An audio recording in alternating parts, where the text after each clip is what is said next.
When I was with Gojira, I was changing my lenses behind the drum kit, like during a song. And I don't know if it was like sweat from somebody, fuel from the pyro going off or something. But it was like as soon as I took my lens off to put the other lens on, it was like splatted onto my sensor. Oh my God. And it was my FX3.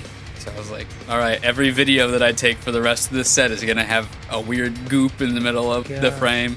And somewhere in Germany, and I took it to a camera shop. I took it to these little German guys, and I was like, yeah, I have something on my sensor, and they're like, oh, let's have a look. And they open it up, and both of the guys behind the counter go, oh my God, what did you do? That's great. And I was like, I know. And they were like, how? I don't know. Oh man. Thankfully, it got all cleaned and fixed and stuff, but it was like in the middle of this huge festival set, and I was like, well, they're just all going to be like this now. Mm-hmm. It's going to be an artistic choice. Exactly. Like, I hope you guys like really blurry center frames. Yeah. Hey everyone, hope you're doing well out there. This time I sat down with Errick Easterday. He is one of the most prominent photographers and videographers in the metal scene today. Even if you aren't aware of it, chances are you've seen his work in the past decade, whether it be a music video, a promo photo, live concert photography, or any of the above. As I write this, he's on tour with Knocked Loose and Metallica across Europe, and over the years he's toured extensively with Gojira and a ton of other bands all across the world. Errick and I go way back, over a decade now. So this was special. We got to nerd out about everything gear, software, and technique related when it comes to videography and photography, dig into the stuff that doesn't usually get talked about, and look back on how far we've both come since we met.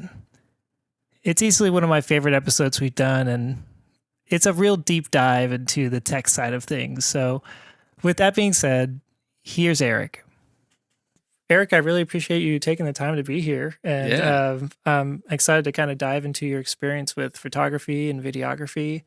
One of the first things I wanted to know is, how did you start going to shows, and at what point of going to shows did that translate into a passion for photography? Oh man. If there is a through line there. Yeah. I mean, I was into music pretty early through skateboarding and like video games. Especially like just seeing like Tony Hawk on the TV all the time in the late 90s and playing Tony Hawk's Pro Skater 1 and 2.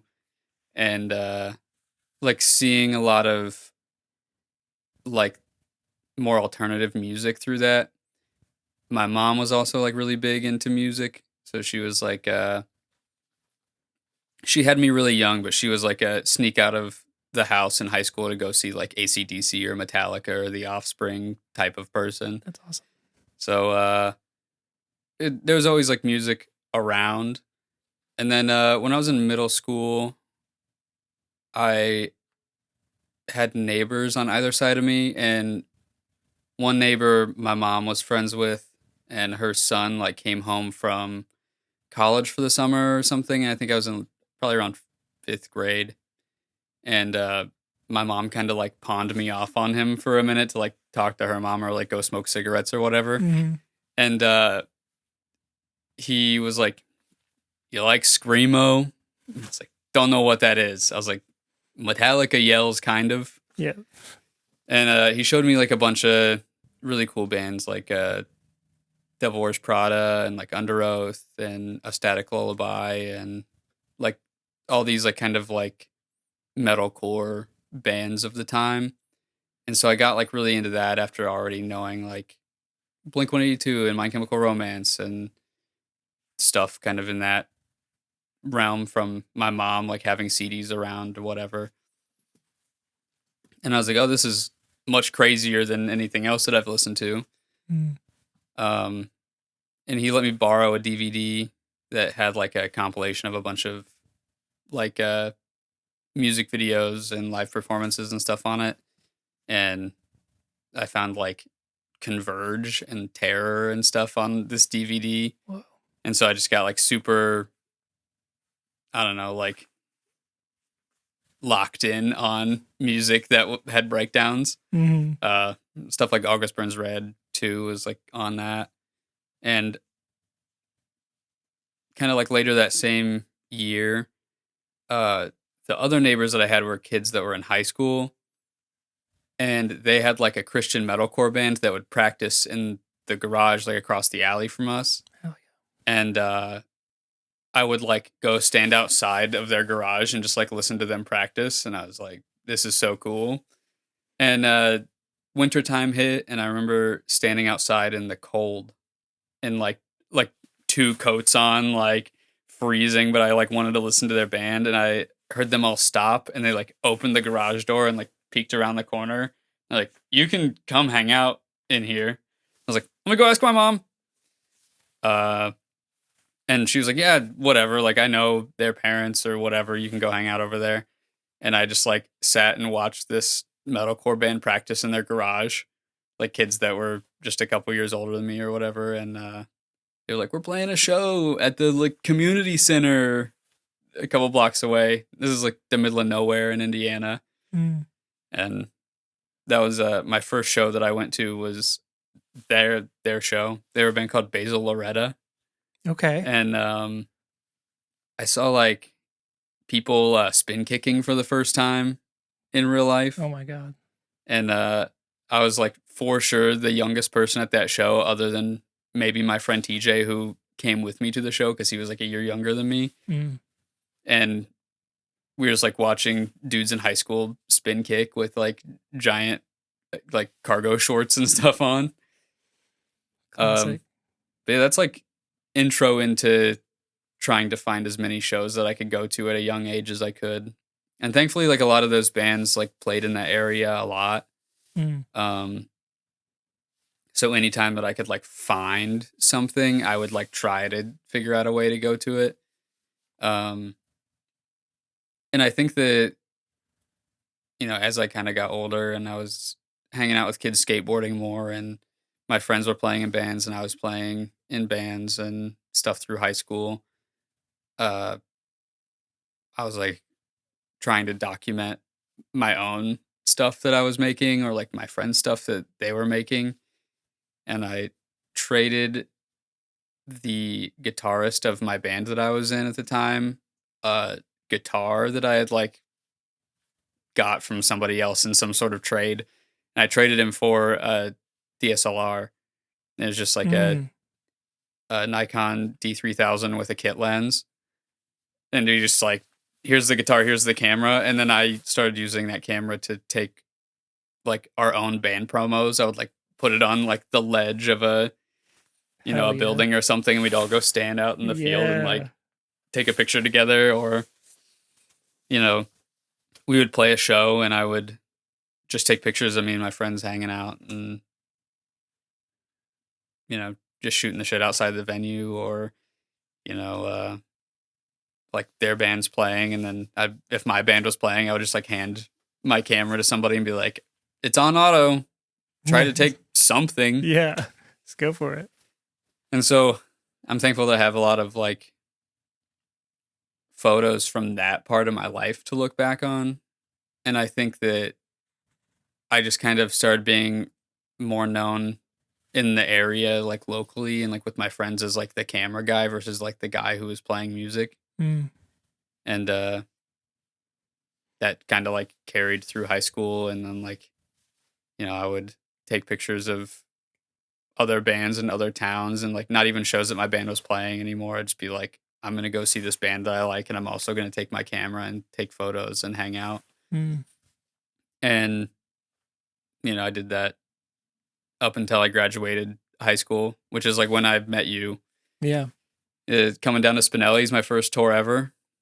Yeah, I had some friends that were in a band called Archives. I remember them. Yeah.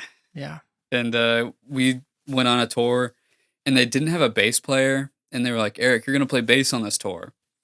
And then I like learned some of the songs, and they were like, actually, you should come and take pictures the whole time, and we'll have our other friend play bass. And I was like, honestly, that sounds like more fun to me. Yeah. So that was like the first tour I ever went on, was just to like hang out and like sell merch and take photos and do whatever. And I just took photos of every band on every show we played. Mm. And yeah, just was like sending Dropbox links or Facebook Yep. album links to bands. Classic. Be yes. like, here's pictures of your set from the other day. Mm-hmm. And yeah, that's kind of like short form, like finding music through video games and skateboarding, and then older kids showing me metalcore, and then taking photos of my own band into taking photos of other bands. And I feel like I just haven't stopped. Yeah. It's like I graduated high school. I went to college for a year. Mm-hmm. And towards the end of that year in college, I had a couple of bands be like, we could pay you in food to tour with us and take photos. And I was like, college sucks. I'm out. Yeah. Absolutely. Yeah, and going off of that, where you spent a lot of years joining bands on their tours, just hopping on their tour, and you would do it for food or, you know, very little pay, but you would go to shows and you would meet other bands for the first time, like, hey, let's go outside, maybe take a few promos for you guys.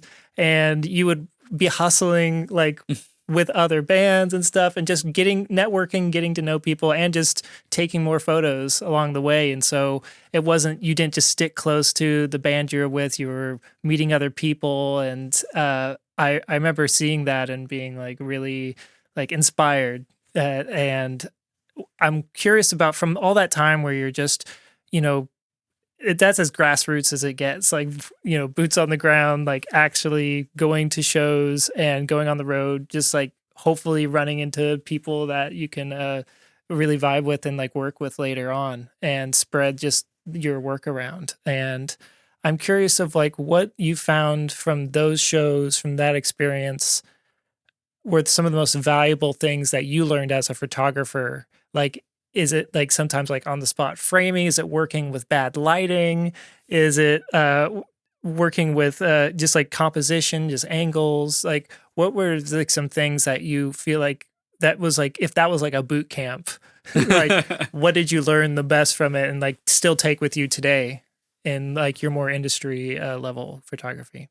I think being able to think on your feet is like a huge one for me, because like I would have to like walk into a venue or like walk into a space and be like, I have to make something cool here, because it's like not worth it to me to make something that is just kind of like whatever. Like even now, like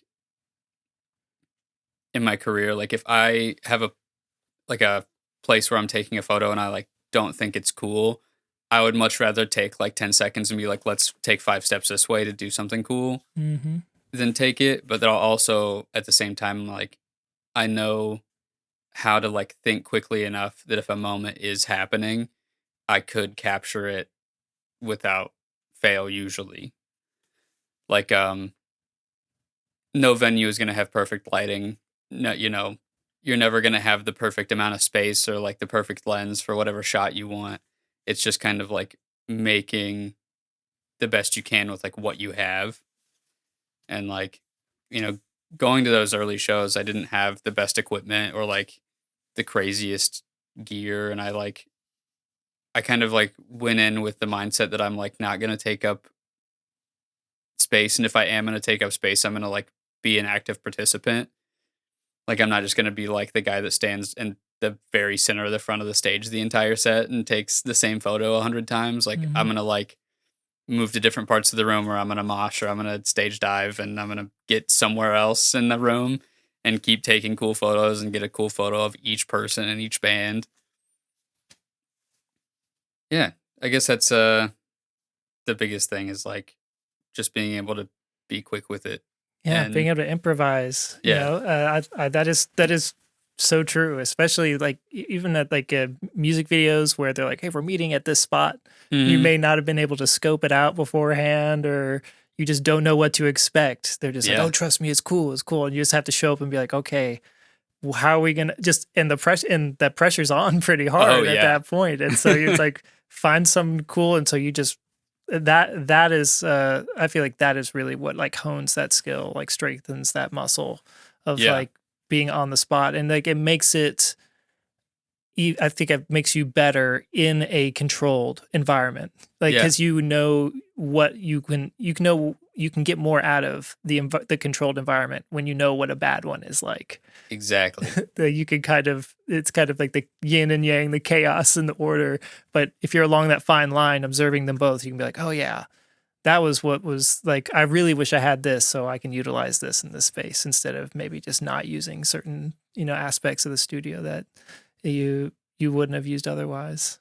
Yeah. And I think I do that a lot now where I am doing a music video and, we're like, we need to do this thing, but we don't have like this piece of equipment. I'm like, we will figure out a way to do that Yeah. exact thing that we're going to do. Mm-hmm. Like if I have to, make the scariest rig of all time and like, magic arm and duct tape my camera to something to make it move a certain way instead of Mhm. having like that specific piece of equipment or like, Yeah. faking a shot a certain way to, keep us back on like a timeline or something. Mm-hmm. I think that makes all the difference to people that like maybe went to like film school. There's like people that I've worked with before on music videos where it's like they're film school people and they're like, I'm like, hey, can you go move a light maybe? Or like, this thing needs to be tilted this way a hair. And they're like, well, I don't have 3 points of contact with the ground or like, like we need to be able to like run this cable from this side of the room to do this thing. And I think in my brain when I hear stuff like that, I'm like, I'll figure it out. Yeah. Oh, I got it. Yeah. That's just moving on from knowing the rules so you can break them. Yes. It's like it's important to know the rules, like why the 3 points of contact are important. Exactly. But then once you know that, you don't need to live by it. You don't need to be live in its dominion, or ruled by those arbitrary things that we kind of set as like a standard. Mhm. And so I think that just comes with experience. Like you know that another thing they usually teach in film school is like anything for the shot, Yeah. But like sometimes that kind of gets lost. And I understand that's like you're reading about it and you're doing it in practice so much and you're like, it's supposed to be just like this. But I think that just comes with time and experience. You Definitely. learn like sometimes things get weird. Yeah. And you get the shot because you did it weird, and it will stand out because you can make a really pretty polished shot, but it may end up looking a lot like somebody else's Mhm. unless you start breaking the rules a little. Exactly. And like a lot of my favorite photographers and filmmakers are just rule breakers. Mm. Like I think that their stuff is cool because it's different and it's weird and it's interesting and they're doing stuff in a different way than Yeah. other people would. It's like what makes them stand out to me. Yeah.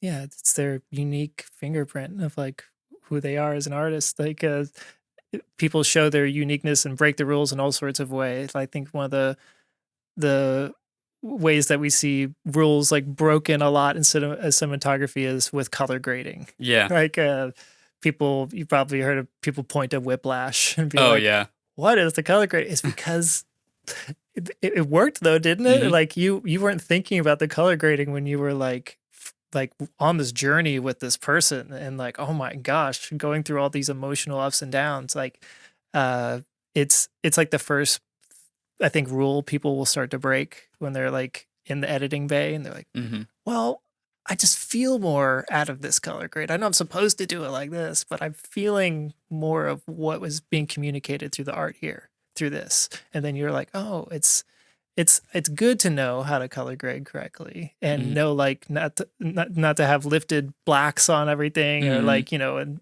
keep things in mind like HDR or whatever. But like at the end of the day, it's the piece of art that the artist is trying to communicate something to the audience. And that can get lost through a filter of polish. Yeah. And we see that with like giant teams for films. I think like some of the best films and like the cult classics that are just timeless are usually by some guy who people considered probably pretty crazy. Mhm. And he's like does it all. He's like the credits are just all their name pretty Yeah. much.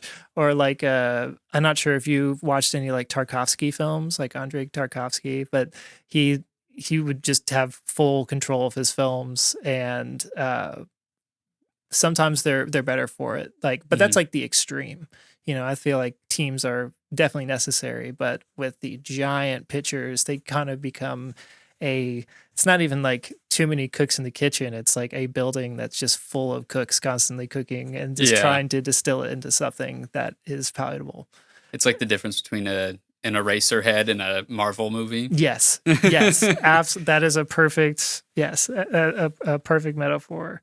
Um, I wanted to ask about, with live photography specifically, how do you find you know when to take a photo and it's like when to capture the moment? Like there's obviously timing things that I've like come to see, like when you're on a tour, like for like especially you'll know this is when the pyrotechnics go off, this is when they do the jump, this is when Mhm. the big riff happens, this is when the lights go off or on. Mhm. And so to capture those moments. But when I'm curious about that feeling you get when it's like, oh, I need to take a shot. Because I Mhm. think sometimes in my experience, I feel like I've lifted the camera and taken some of my best shots before I cognitively processed, like, this is the shot to take. Mhm. And I feel like that's like the art kind of being a conduit for the art, like almost like when you have an idea for a song and you think it's so good, there's no way I could possibly forget it because Yeah. it's so good. And I came up with it. Yeah. And then you don't write it down. It's some idea or whatever you have. And then it's just gone as if it like never belonged to you in the first place. Mhm. And it's like, how could this amazing thing that came to me, it like not no longer like belong to me or like just be gone like that? And I Yeah. think it's maybe there's something connective tissue between those two. Yeah. I think that for me, like playing music when I was younger and then also being like a mosher.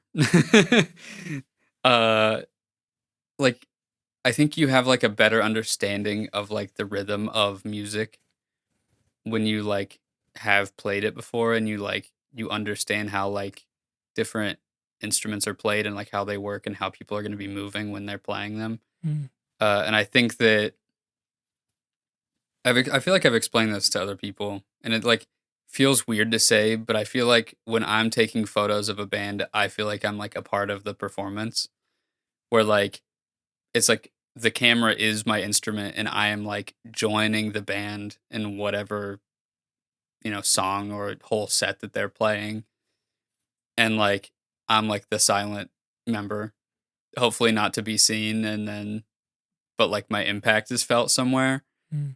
Um, and so like I mean, even now, like when I'm shooting like these bigger shows in like arenas and stuff, I'm still like bouncing around while I'm taking the photos and I'm like able to like, I feel like I'm like hitting shots on beats or like, right before, right after beats because I know that like, you know, in my brain, if I was playing this part and I had this like little pause in the song that I'm hearing, then I would do a cool kick or I would Mm. like headbang really hard at this part. So like that's when I'm gonna also be taking the photo of the guy headbanging really hard or kicking or jumping or something. So I think that that's like my connection to like when I know how to take a photo. It's like I'm just like performing along with the other person, Yeah. and I kind of like translate that to like a lot of my video stuff too, which is why I feel like my camera is always moving and like shaking with whatever Mm. the person is doing because I'm like catching their beats with my Yeah. camera. Yeah. Handheld shots like that, I think, are just they're underrated. Like Mhm. like feeling it like sometimes, and I did one by like almost by accident because I was like really into it. I was trying to hold the camera still, but then like the beat dropped and I was like, and I moved the camera a bit and it was right at the same moment the artist did like that, and it Mhm. just worked perfectly. And I was like, okay, I need to trust that instinct more Yeah. to like just be involved with it. And I like I really like that answer. It's you're living through the artist in a way, but like if for people who are like don't have a musical background, they may say you're living like vicariously through it, or like you're imagining yourself as the artist, like living through them, like Mhm. what would I do?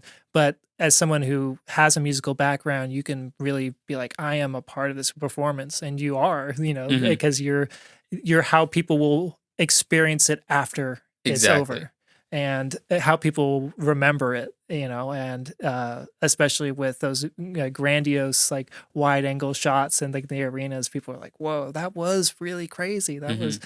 so that is I love that answer. It's like you're not separate from it at all. You're a part of it. And that's Mhm. being just like tuned in pretty much just on the same frequency as them on stage puts you right on time. It's like you're like putting the in-ears in with them or Yeah. something, and like when they're gonna hit those notes, especially after touring with them for so long. Yeah. I mean, I feel like those like the musician is playing a song to make other people feel the way that they felt when they were writing the song. Mm, And then I'm like taking the photo to make people feel that feeling visually. And I think I take a lot of that with me when I'm editing, like doing like a color grade or like, editing a photo. I'm like, this part of this song in this set makes me feel this way. So this is like, I'm going to edit this way so people like get it. yeah. Like I'm trying to convey like the visual part of that song to an audience. Mm, yeah. I'd like to talk briefly about your relationship between digital and film, Mm, your opinion on it, yeah. and where you kind of stand with those two. Like, what's your Oh relationship? man. I used to shoot so much film. I was a fiend for a 35 Film millimeter. fiend? Yeah. Okay. Uh, yeah. I mean, I think it really peaked for me around COVID, but like ever since I was in high school, I was, I mean, when I was a kid, I had like little like the disposable point and shoots, and I have like a lot of really cool photos from when I was a kid doing that. But Mm, um, like through high school, I like knew people that had film cameras and like knew where to get stuff developed, and like especially like once I hit college and I like had money from doing other things and like working jobs, uh, I was able to be like, okay, I can go buy one roll of film for this tour, and I will shoot the one roll of film through the whole tour, and then I will give it to this kid that I know at the college that will take it to class with him and develop it for me, and I'll buy him Taco Bell. mm-hmm. Um, but for years, it was like I was shooting digital as like the money part of things, or like the like professional, and then film was like my personal photos. Mm, So like if I'm on tour with a band or, doing a project, whatever, it's like I'm taking the digitals to like give to somebody, but I feel like the film was more for like me mm, or like for like taking photos of my friends or like a place that I went or whatever. It was kind of like my personal archive versus like the version that I give the public.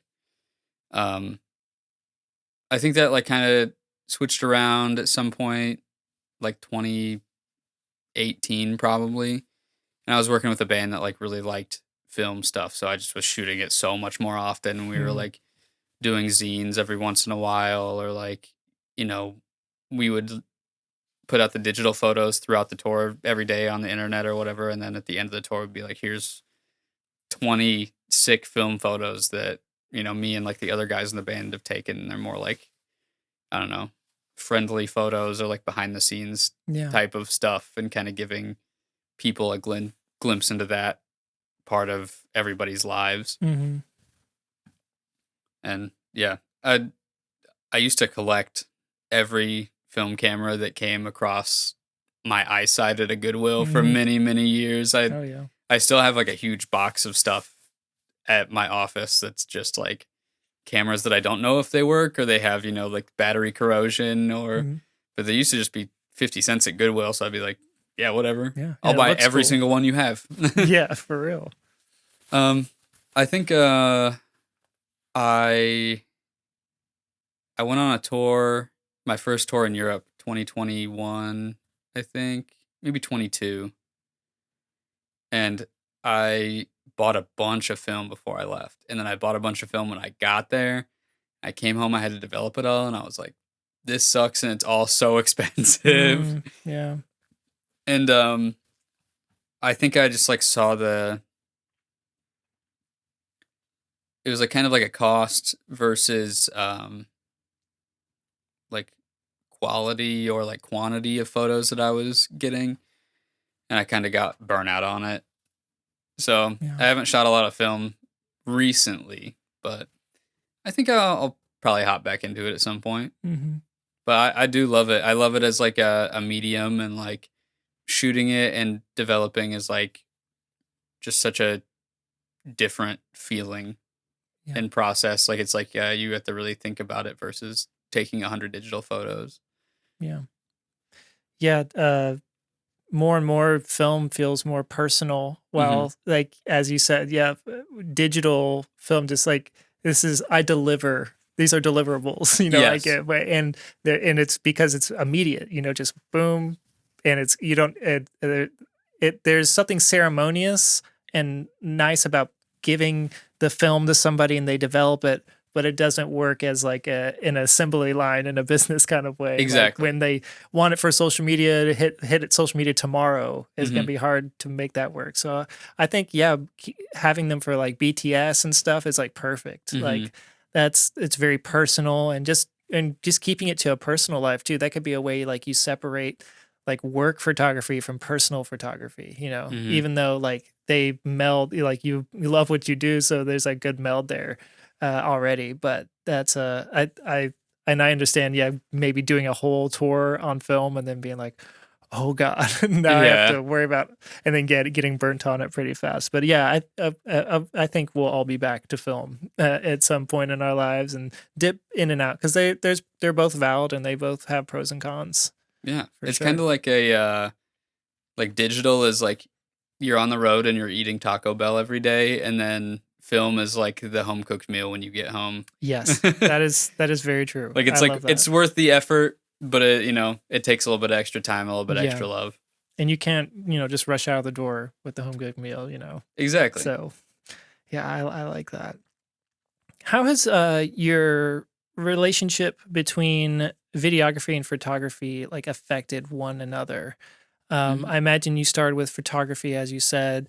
What have you taken from your photography experience and how's that translated into videography experience and vice versa as well? Like what about videography has taught you about photography that you may have been surprised by?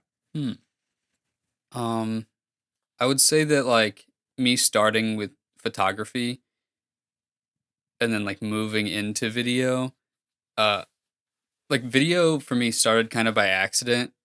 It was kind of I was taking photos of a band and they're like, "Well, do you think you could like take a quick video of us?" And that kind of spiraled into, could you like edit something of us, or like, do you have like enough footage to like make something?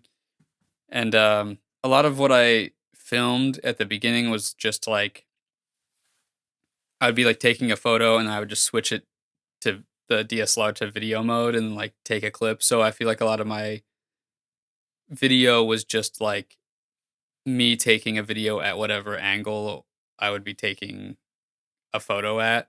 Like I kind of treated video as like a moving photo. And I think that you could probably see that in like a lot of my early video work. It's like a lot of just like static angles, like not a lot of moving around, and it took me a little while to like understand that like camera movements exist for a reason. And I think the other way around, video has taught me a lot more about lighting than I thought I would ever need to know. Yeah. Because like you can take a photo and like the lighting can be like whatever, or like you can just take it with flash and it's like a decent photo. Yeah.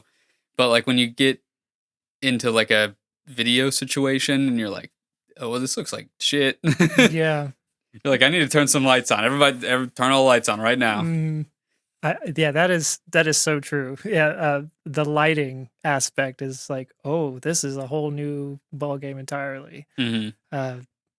especially like it's crazy what you could do in Lightroom with Yeah. with in Photoshop with lighting, especially now with like artificial lighting that you can just Mhm. place. That's blown my mind, and just like I could go on and on about that. But yeah, I think yeah, lighting is something that it immediately was like, oh, I need to learn way more about this now. Mhm. Especially in like controlled environments where you're like, well, now that I actually have control over the lighting, like I'm not used to this. I'm used to Yeah. working with what I got. Like, oh, there's a neon sign over here. Let's move over here, and so it kind of hits your face a bit, you know. Yeah. I mean, that's really what it did teach me was like, yeah, like I would move people around into better light for photos or, take it with flash, do whatever. But with video, it's like, man, this is going to actually look bad if I take this video right now if we don't get some sort of light on Hmm. whatever I'm taking a video of. Yeah, absolutely. Um, the kind of genre that you shoot and that like we're involved in with like metal and hardcore is unique because it's as a videographer photographer it's a unique environment because it's one of the ones where your equipment might get Oh, kind yeah. of destroyed or wrecked, where it's like at a country music concert or at like a folk concert or even hip hop concert, like you're not gonna be generally worried about your equipment. And I don't know if you're familiar with Bo or like Diablo.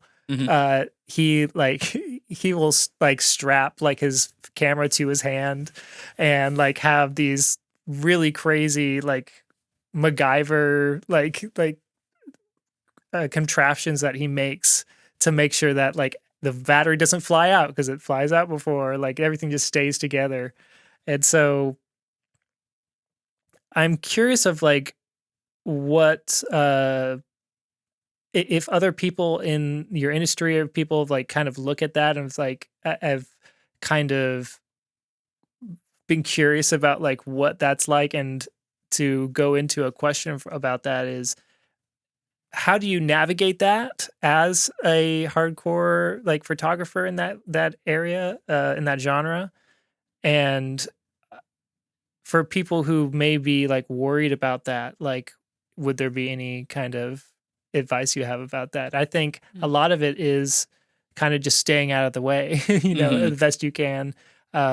Just I like the mantra of like be invisible, like don't Hmm. be seen and create the memories later. But do you have anything to kind of add to that? Man, I feel like it kind of goes back to like the like playing music and moshing thing. Like the reason I've really never had any of my gear be broken by people moshing or crazy hardcore stuff or stage diving is because like I think I imagine everybody else in the room as how I would act. And so it's like I know that kids are going to Mm, be swinging at this part, so I need to protect my head. I need to protect my camera, but I also need to capture the moment. So it's like if somebody's coming at me in the pit and they're like going crazy, I kind of like can tell where people are gonna go. Like I watch people and how they move and like what they're gonna do, and I'm like, okay, he has this thing that he does, or she has mm, this thing that she does, and they're not gonna hit me because my camera's gonna be over here, and they're gonna hit my shoulder or something, and right. not my camera. So it's just like about anticipating action and like reading a room for me, um, like knowing when to like pull back if something were to like hit your camera, because it's like I know when people are moshing when to cover my head or like when to like turn away a little bit or like when to push them back or whatever. It's just like instinct Hmm. at this point. So it's like it's kind of just like knowing what's going on around you. Yeah, familiarize yourself with the music that's being played that night. Oh Listen yeah. to the songs, and so like, oh, this is the part when something crazy is about to happen, Hmm. and just it's a part of just being a part of that scene as well. If you go to shows regularly, you will know what those people are like because you'll be friends with those people, Yeah. most likely. So that's I feel like that's a really great answer. That's the way. I'm curious as somebody who tours a lot. What are some things you wish you had known as a touring photographer early on that you had to learn kind of the hard way through experience? And you're like, okay, now for every tour I do this or bring this or make sure I have or do this because boy, I wish I had those first few tours. Hmm. That's a hard one because I'm like a huge like preparedness guy. Mm-hmm. I'm also like I don't need a lot, so I have to think. I think that's a really good starting point is Yeah, you don't need a lot. yeah, like You don't need to overpack. You really yeah. don't. I mean, I especially now, it's like I have three outfits that I wear, and I Mhm. usually wear them all three of them throughout a day, and it's like I have my like chilling before the show outfit, and that's like usually just like whatever cool pants and t-shirt and jacket that I have. Like what I'm wearing now is like something I would just wear like chilling Mhm. up until the show. And then like how musicians have like stage clothes.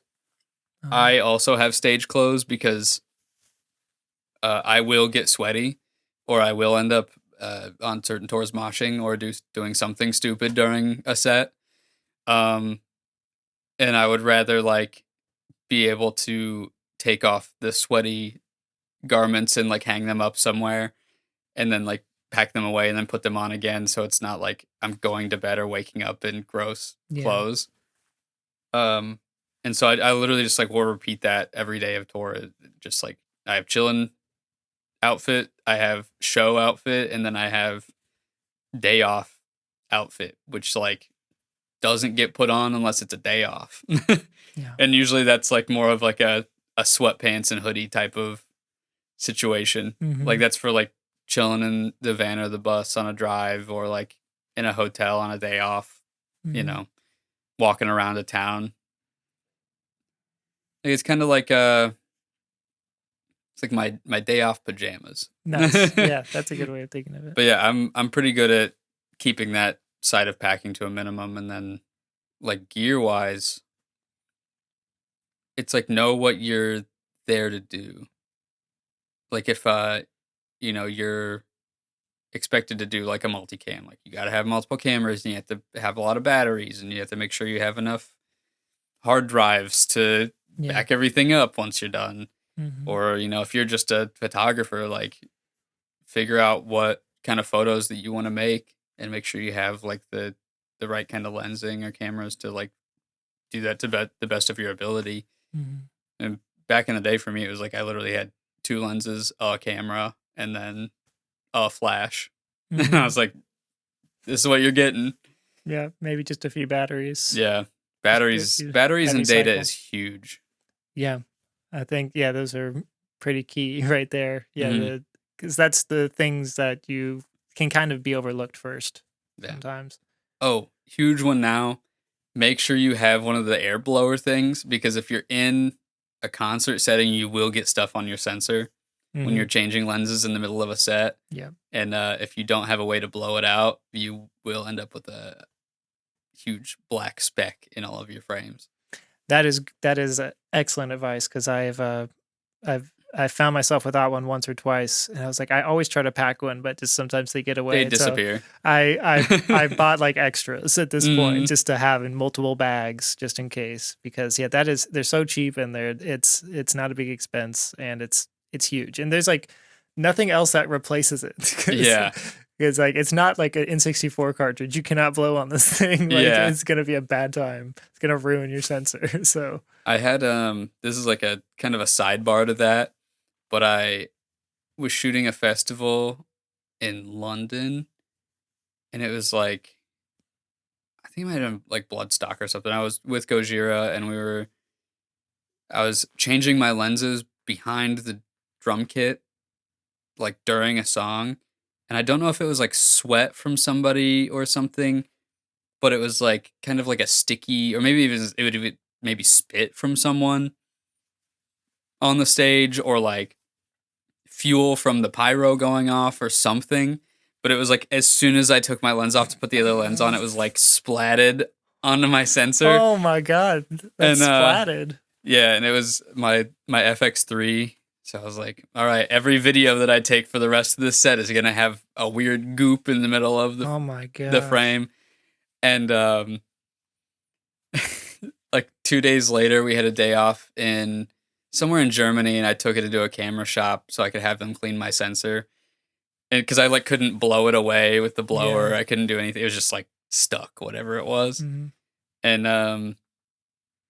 I took it to these like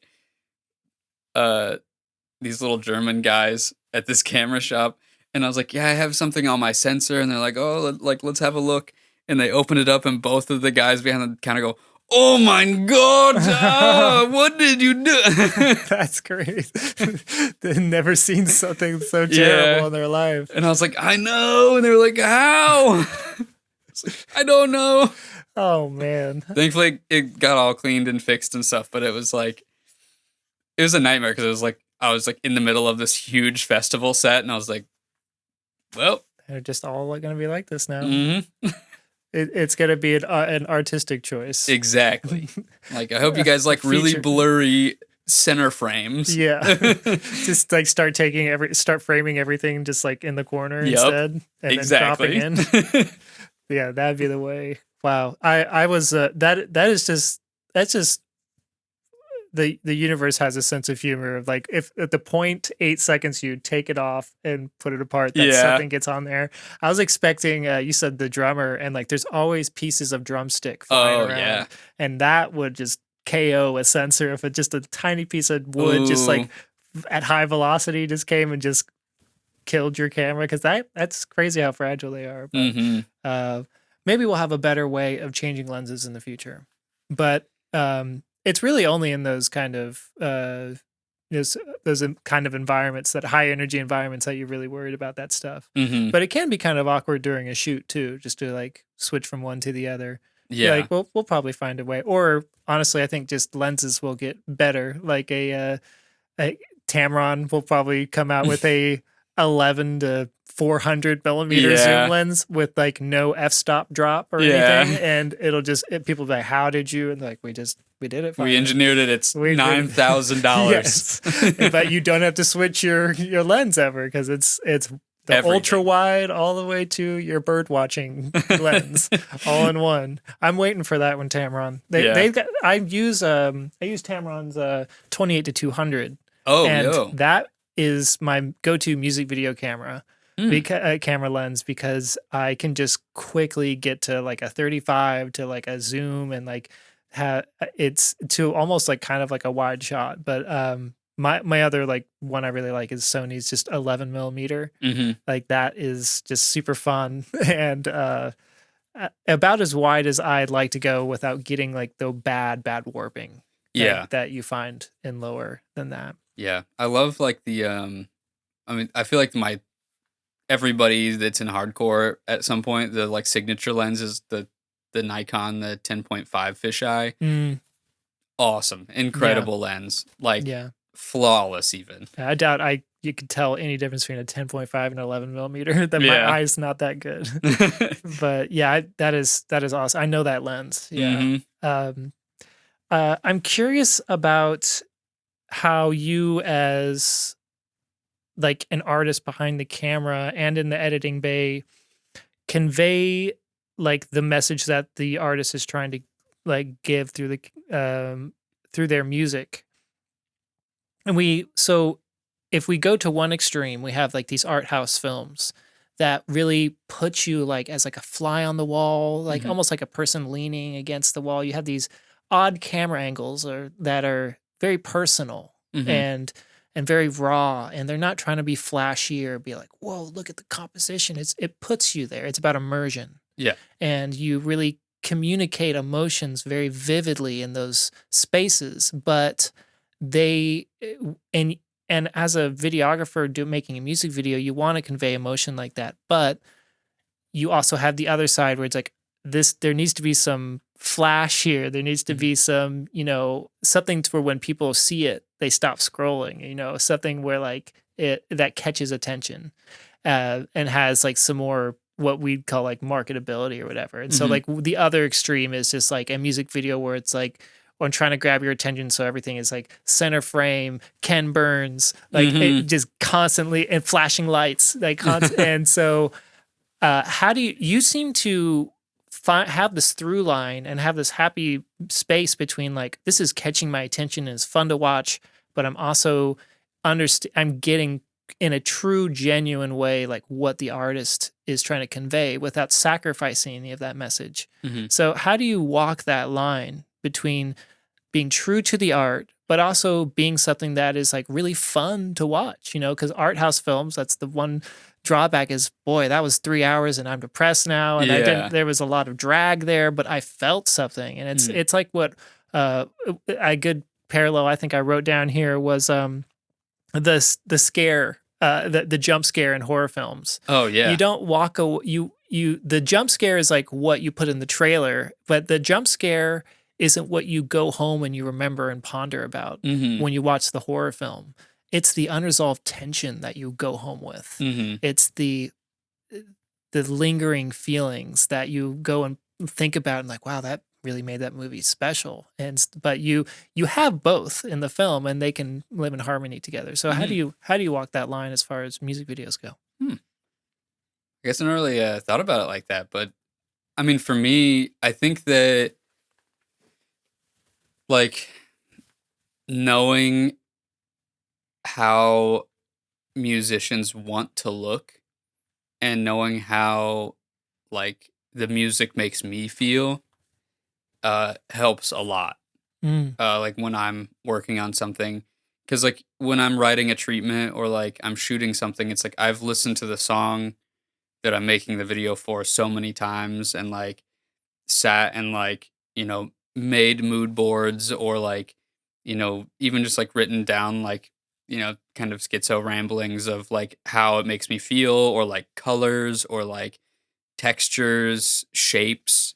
mm, And I think that, like, having a solid base like that to start from when you have, like, inspiration from, like, a lyric or, like, a vibe that a song has or, like, even, like, an idea of kind of, like, where that was written from or, like, what the song is about from a person who's written it, can help you push that out of yourself. Um, yeah, I guess I just never, had thought about, like, towing that line. Hmm. if it just comes natural to like your I like that process of the treatment making where I kind of like the schizo ramblings because really you just when when you're listening to that song you are being kind of put in their state of mind, that's like what the song's meant to do. And so to kind of just once again like be a conduit or just be like a a source of that emotion and kind of get those feelings down. That's like the truth really that Yeah. that's it's unfiltered too. You're not like, well, is that dumb or is that, you don't have that filter. You're just like writing it down like kind of stream of consciousness while listening to the track. I think I would like to try that, sometime because I'll think about it and I'll write down ideas, but kind of just like letting instead of like judging the ideas before they come, just kind of Mhm. writing them down free form and seeing like, oh, that does make sense now that I go back to it and look at it. Yeah, I had somebody else ask me kinda recently, like, how I write a treatment Mm. and, or, like, how often am I, like, presented with an idea from an artist versus, like, coming up with, like, my own kind of, like, Yeah. take on something, and I feel like that it kinda goes 3 different ways for me where it's either, like, I come up or, like, the artist comes to me and they're like, "We want this exact kind of video." Hmm. And I'm like, "Okay, I'm gonna do this, but, like, with my, like, style or my twist on it, or, like, maybe we'll do, like, this instead of, like, this thing that you're asking for." Or, like, for example, the I just did a video for 97 Flood, and the song is called "Good Luck Charm," and they were like, "We just want a bunch of good luck charms in the video." Like, like very stereotypical good luck charms, like 4-leaf clovers, like lucky horseshoes, or um, Yeah, like that's the lucky cat that's in the window of the yeah, Chinese restaurant. You know what yeah. I'm talking about? Like just anything that we could think of, or like a lucky coin, or we had like a magic 8 ball, Hmm. just like anything that would be like associated with having good or bad luck. And that's really all we ran with, was that part of it. And I was like, I will incorporate all of those things into a cool video, but you guys are gonna look cool while you're playing the song. Hmm. Um, or like if I'm writing something like I get like briefs now, which is kind of like a new thing in my realm, where Hmm. like bands on like bigger labels will be like, we're shopping this song to multiple directors. Can you write in what you would do for this thing? And Hmm. then if the band likes it, they'll choose you essentially. And I'll have to just be like, all right, I listened to the song once. I'm going to write something right now. Hmm. And it ends up just being kind of like a mood board, or like a vibe situation, or like, if I'm really inspired by a lyric or a thing happening in the song, or like a moment in the song, is kind of how I will like write my script around it. I tend to pull a lot of inspiration from like other media that I've consumed recently. Hmm.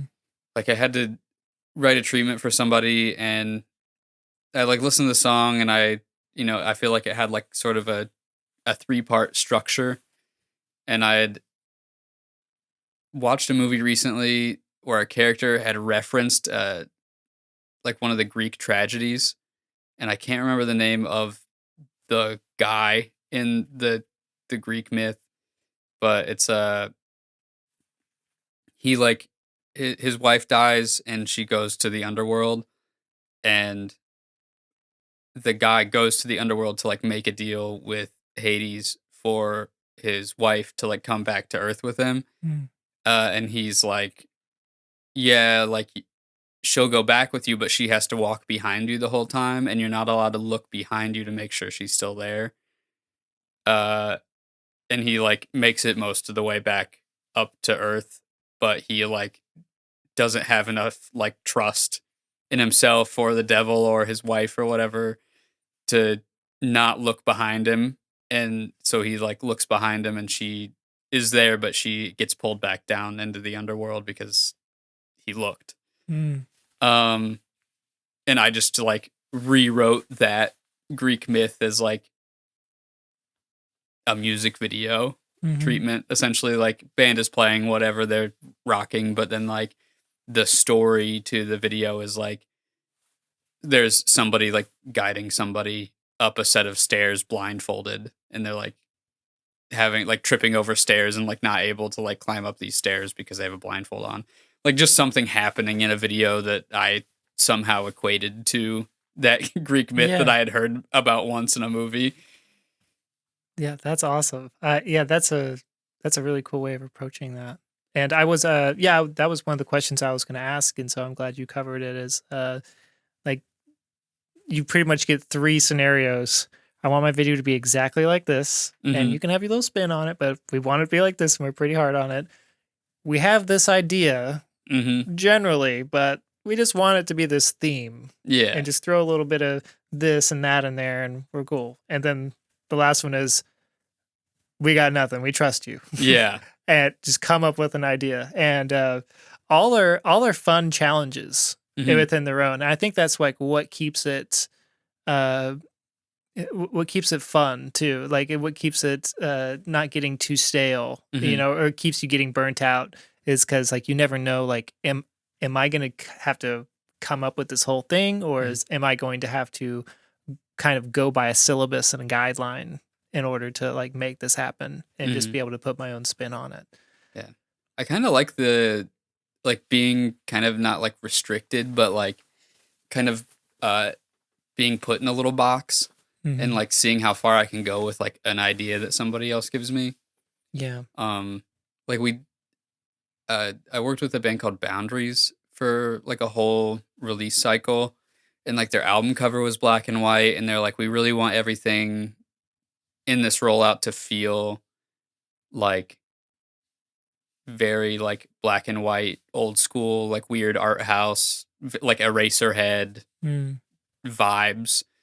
Um, and like we want all the music videos and like all of the photos that come out of this to be black and white, and like uh the label had like a little bit of pushback, so there's like parts of things that are in color that ended up going out, but they were just like, see how much weird black and white stuff you can do. And that was like a lot of fun for me. Oh yeah. Just like not even thinking about colors of things, or like, when we're filming the videos, I'm like turning my monitor, like the LUT and like the big monitor, to just black and white, to be like, I like this. Like, Yeah. moving lights around to make sure I like all of it. Mm-hmm. Yeah. So I really enjoy that, but I also kind of enjoy the full freedom side Yeah, of things. absolutely. I think the cool middle ground is here's a theme, Mm-hmm. and then just like a little idea in there, but nothing's like full freedom, especially when you just like watched like a movie, like an Yeah. old movie. You're like, oh, I want to try something like that, and then Yep. somebody hits you up with, go for it, just do whatever you want, and you're like, oh, I can kind of make this work with Mm-hmm. this. Yeah, I definitely see a lot of like when I'm listening to a song, I feel like I'm like seeing like the colors or like the scenario that would go with a song Mm, when I'm listening to it. And I think that really helps me like go in a certain direction, yeah, which is yeah, helpful.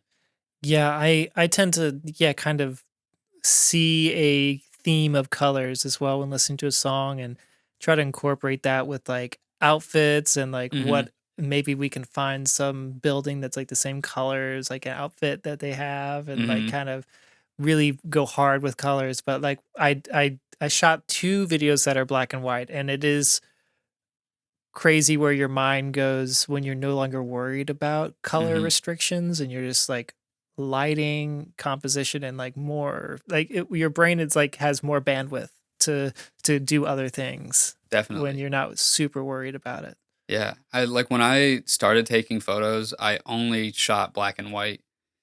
Uh and like uh my like screen on my DSLR and everything was set to black and white, because I just loved Glenn Friedman's work. He's like the dude who did a lot of the early like Black Flag and like Beastie Boys and Mm.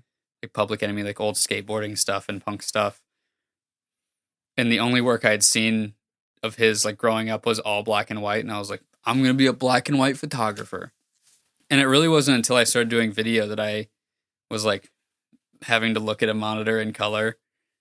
And now like even when I'm taking photos now, like every single photo like on my screen is in black and white. Like the like preview on my camera is black and white, but then like when I open the raw, it's in color. So a lot of the Oh, times I only ever see color on my photos for the first time when I'm opening it in no Lightroom. kidding. So you have your preview on your camera set to black and white, so you Hmm. just don't kind of overstimulate your mind, or not worried about it. Like Yeah, you're not. I'm much Yeah. more worried about composition and like lighting and like how and shadows are like hitting each other in a photo. Because like if a photo is good in black and white, you could probably make it look good in color when Yeah. you edit it later. Yeah. That's a good rule to go by. Mm. Uh, so I want to get into some nerd talk, Yeah. and I'm curious of what video editing software you use, and what you think of the newer softwares that have come around, like DaVinci Resolve and the CapCut, Mm. which I've made a prediction to some of my artists and some people that I think CapCut's going to be the biggest video editing software in the world. Whoa. Because of its, I've had too many of my very young artists be like, I tried them all. CapCut was just the easiest to use. It seems to be the most user friendly, and not just user friendliness, intuitive to Okay. people who aren't familiar with like your usual timeline or your video workstations. Like And so I think it'll have the highest user base here soon, I feel like, if not already, because Yeah. it's on so many people's phones. But I guess I never thought about that. I just had so many, yeah, and audio workstations are starting to be the same. It's like it's not the ones that have the most features or do this or that, or it's the ones that people can just pick up and just intuitive be like, oh, I can drag and drop this into there, and like, Hmm. and it just the thing that just makes the most sense, because I think the number obviously for all of time ever, the main thing that we feel like when we open up a new software for the first time is overwhelmed. It's like, oh my Yeah. god, you're learning a new language essentially. You're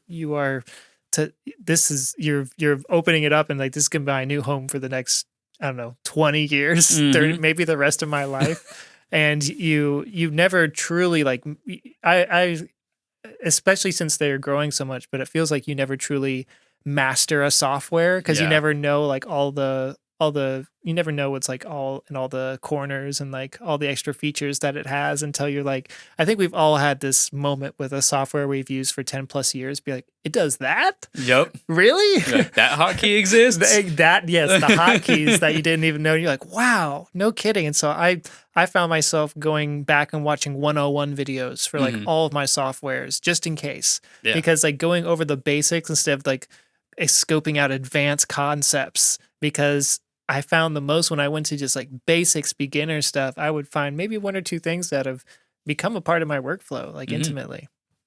So yeah, I'm curious of what you think of these new video softwares, and the one you use and why you use it. And, Yeah. you know. I mean, I had the Adobe Suite forever when I first started. I still like use Lightroom to edit my photos and like Photoshop if I like need it. But I moved from Premiere for video editing to DaVinci like maybe 2-3 years ago now, Mm, and I am a fanboy. I'll tattoo DaVinci on my forehead. It made my life so much better and so much easier, and like I just had this love-hate relationship with Premiere.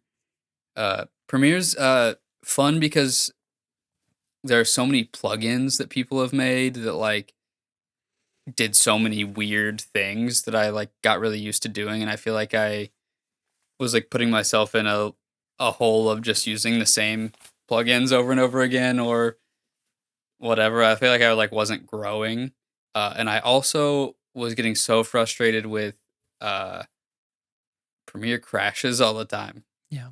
and I'd be like in the middle of a project and I would drag a new file in and it'd be like error. It's Yep. like your file doesn't exist anymore. Also, by the way, or just The stuff classic like that. missing file icon. Yep. Yep. I'm like, cool. And I just have not had that issue in years with DaVinci. Mm. Like, I feel like I could be working on a DaVinci project and like in the middle of doing something, unplug my hard drive, throw my computer out the window, go get it, and plug my hard drive back in, and it would still be working. Yeah. It's crazy how well oiled a machine can be when it's open source. Like when Yeah. everybody can, like, oh, I see a problem there. Let me fix it. Mm-hmm. It's like what we've seen with like like video games. Like the modders make the real game sometimes, so especially with Bethesda games and stuff, where you're just like, oh, so the real game's like when you download these 300 plugins, and like, exactly. now it's like really, really good, and like all the stuff, all the bugs and stuff are out of there. And I think it's the same. It's got to be the same with it's open source software. Yeah. When everybody can contribute and make it better, instead of it like being filtered down through like, well, we have to get it approved by the board to go and do this new patch. It's like, no, just fix it. And so that's given me I've been motivated a lot to try out DaVinci, because I use Premiere for stuff, but I use like half Premiere, half Final Cut. Okay. I like Premiere because it plays so nice with third-party plugins. Yeah.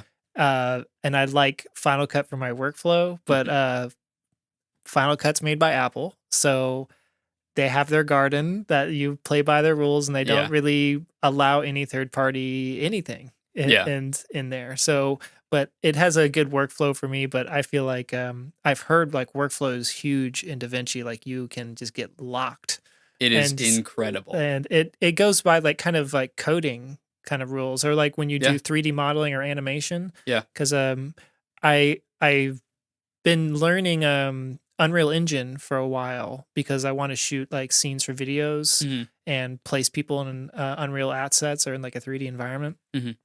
And the way you kind of animate certain sequences looks like DaVinci a little bit, where you have like the Yeah. strings like going up and connecting from one to the Yeah. other. So I'm somewhat familiar with that already, but it's still so foreign to my timeline that I'm used to work with, which is more, it looks more like Premiere Pro. I'm Mhm. not sure if you've seen Final Cut, but it's pretty much the same. Yeah, it's pretty. I've used all three in some capacity, Mhm. but DaVinci is like truly the best of all Yeah, worlds. does it feel like a well-oiled machine? Like, Yes. okay. I gotta check it out then. That's my next one. But it's hard because once you like learn and you get finally comfortable with one, Yes. it feels like it's like years of like I can just go like hotkeys, super fast, everything, and you're like, oh well, this better one came out, Yeah. and it's gonna be way better if you learn it. And you're like, yeah, you're right. And I have no problem with learning as many as I can because I've seen like learning all the DAWs, like the audio softwares, like Yeah. would be like having all the infinity stones, because you'd be able to like go into any studio in the world and be like, what are we doing? All right, Yep. cool. We're working with that one. I know that. And then just being able to just go would be a pretty great skill to be able to utilize, especially if you're traveling a lot, going Mhm. from studio to studio, and you may not always have your gear and equipment with you. Yeah. I definitely forced myself to use DaVinci because I was so scared for years. But like I had people all over the place be like, "You should move to DaVinci. I think you'd like it more." Uh, and it's awesome because you, with DaVinci you have to watch out because you have to buy a license for like the studio version to like use everything in it. But if you find anybody who owns a Blackmagic camera, they probably have a code in their drawer somewhere, like in Mm. their junk drawer. Like I just knew a guy who worked at a used camera store, and he's like, yeah, every Blackmagic camera that's come through here has come with a DaVinci Resolve Studio code. He Mhm. just like gave me one, but you like have to pay like $400 or something to like have everything. Mhm. But then it's like you own it forever. It's not a subscription. Yeah. That's great. And it's awesome because it's like I've probably paid Adobe thousands of dollars over the The years. subscription model is so upsetting. Like, It truly is. yeah, and it's sad seeing like even like audio Yeah. going into subscription model. And I'm super thankful that like I bought Logic, like what I work out of, years ago for like Mhm. $200, and now they're moving towards subscription model for like iPad and stuff. But Mm. you can thankfully they have it to where it's like really big words, subscribe for this much a month, and really small words at the bottom, or buy the full version for $200. Oh, So okay. it's like still an option, but they kind of just whisper it, you know, in Yeah. the background. But it's good for like a free trial if you're just trying to figure it out. But yeah, Adobe moving to that subscription only model is kind of unfortunate. Even though like back in the day, even like in 2006, it's like $4,000 for the master suite. It's like, Exactly. I'm going to the Pirate Bay. Yeah, I'm pirating that for Yeah, sure. 100%. And yeah, I remember getting that immediately. But now it's just it seems like whatever you're with, it's best to it's be nice to stick with something that isn't a subscription model, something that you Mhm. can just like that can like pay for itself in Exactly. just a few sessions. And plus, DaVinci's workflow, like the hotkeys and stuff, are like almost identical to Premiere. Mm. So it's like I feel like I didn't have to like relearn anything. It was just kind of relearning where stuff is in like menus. Mhm. But DaVinci's awesome because everything is like in a window. So it's like you open a project and it's just like your file bay. And you're like, okay, here's all of my Oh. files. And you can like rename them and flag them as different colors and like organize all your stuff. And then it like go to the editing tab. And you're like, okay, here's all your stuff that you just organized and put into bins. And then it looks exactly like Premiere's layout where you can like, I and O to grab your piece of the footage and then drop it into your timeline and like Mm. line everything up. M is still like the marker, flag, button. Nice. And then it's like, if you want to do like effects, there's like a fusion tab. Uh, I don't like really fuck around on that too much because I'm not like an effects guy. But like the color in DaVinci is insane. I've heard about the color. It's how you were saying like there's like the nodes for Yeah. stuff in animation. It is like the same properties with color. Whoa. So you can have like your master grade on top, and you can work with those, and it'll have like your input is like your starting point, and then you can have like a node that's like color temperature, and you can like every clip underneath the color temperature node is like changed from that, and then you can like take another line and be like, you know, a LUT or like clarity or whatever else you want it to be. You can have a million nodes, and then it doesn't affect anything until you connect it to the out. Whoa. Yeah, So then nice. like you can basically like have every different part of a grade, like, color temperature, tint, like blur, whatever, like your grade, a LUT, whatever, and then that could be your master, but then it has each individual clip on your timeline in there also, so you could like just look at a still of every single frame that you have and be like, that one looks a little cold, I'm gonna warm that one up. I don't know, just that's really nice. and then that just makes sense. I feel like that's just going towards like just intuitive design. yeah, it's awesome. I could go on forever and ever about DaVinci, but I'm curious, how does it handle syncing multicam clips? pretty well, honestly. There's kind of like same thing as Premiere, where you can like drop down the menu and like play everything at like 1/10 quality or something, so you're not like blowing your computer CPU, up. Yeah.